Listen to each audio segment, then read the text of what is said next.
Bienvenue pour cette nouvelle plongée.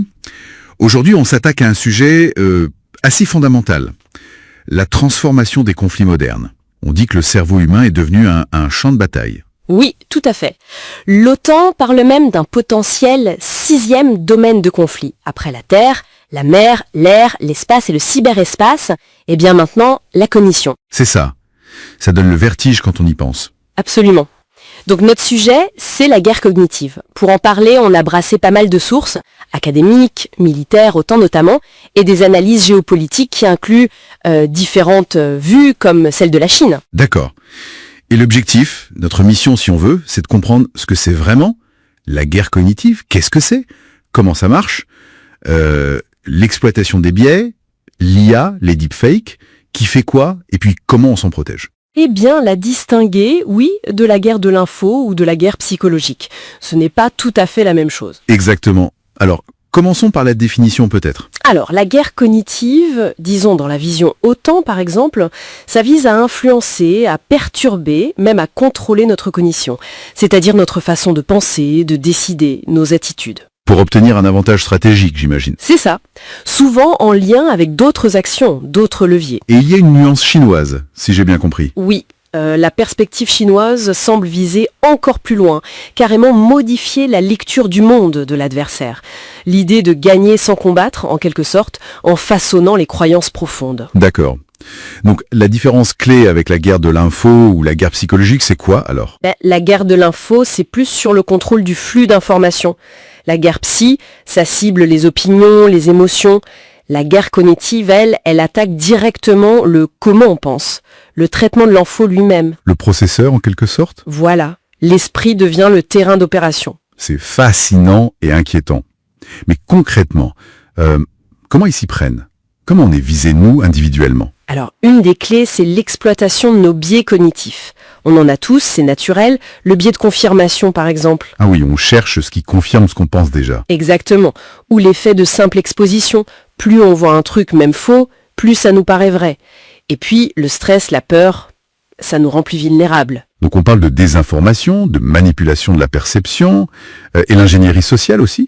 Quel rôle là-dedans ? Un rôle central et croissant. Elle permet un ciblage ultra précis.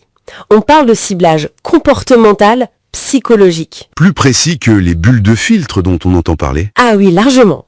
Le danger, c'est pas juste de se retrouver coincé dans une bulle.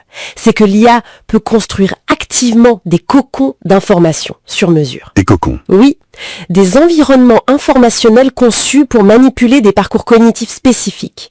Et ça, à très grande échelle. La propagande devient chirurgicale, personnalisée. Et il faut ajouter à ça les deepfakes. Ah oui, ces fausses vidéos, ces faux audios hyper réalistes, imaginer un faux discours d'un dirigeant, ça peut semer une confusion terrible, détruire la confiance dans les médias, dans tout. Qui croit, quoi. Exactement. Quand le faux est parfait. On parle aussi de convergence avec les NBIC, un nano, bio, info, cogno. C'est quoi l'idée ? Ça, c'est le volet plus futuriste, mais c'est pris au sérieux. C'est l'idée d'interagir directement avec le cerveau. La guerre du cerveau, des armes neurociblées, des recherches existeraient. Ça fait froid dans le dos. Et ces menaces, même potentielles, elles ont déjà des impacts aujourd'hui, non ? Sur nos sociétés. Absolument. L'impact le plus visible, c'est l'érosion de la confiance envers les institutions, les médias, mais aussi entre nous. Ça fragmente la société, ça polarise. Ça rend le débat quasi impossible ? Voilà. Et ça alterne notre capacité à prendre des décisions collectives. On a des exemples concrets de campagnes de guerre cognitive. On cite souvent les opérations attribuées à la Chine contre Taïwan. C'est assez sophistiqué.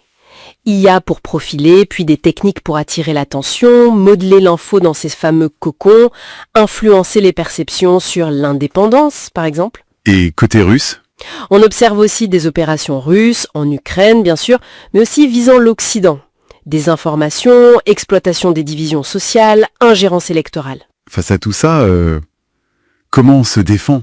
C'est possible ?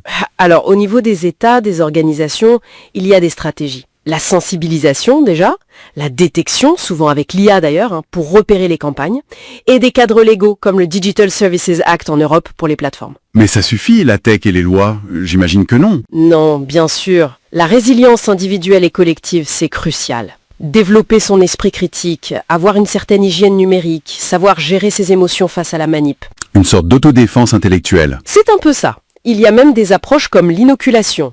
On expose les gens à des versions atténuées des techniques de manipulation pour qu'ils apprennent à les reconnaître. Comme un vaccin mental. Exactement. Des jeux comme Bad News font ça, par exemple. Bon, pour essayer de synthétiser tout ça, la guerre cognitive, c'est clairement une dimension stratégique majeure aujourd'hui.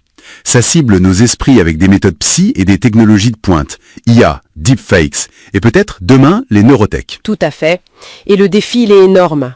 Protéger notre capacité à penser librement, la confiance mutuelle, la cohésion sociale, face à des manipulations de plus en plus fines et partout. Ce qui nous amène, je crois, à la question de fond pour nos réflexions futures. Oui. Alors que l'IA permet cette manipulation sur mesure à grande échelle et que les neurotechnologies pourraient potentiellement influencer directement le cerveau, comment nos sociétés peuvent-elles encore préserver une réalité partagée et garantir l'autonomie de notre pensée face à des adversaires qui cherchent activement à les démanteler? C'est la grande question.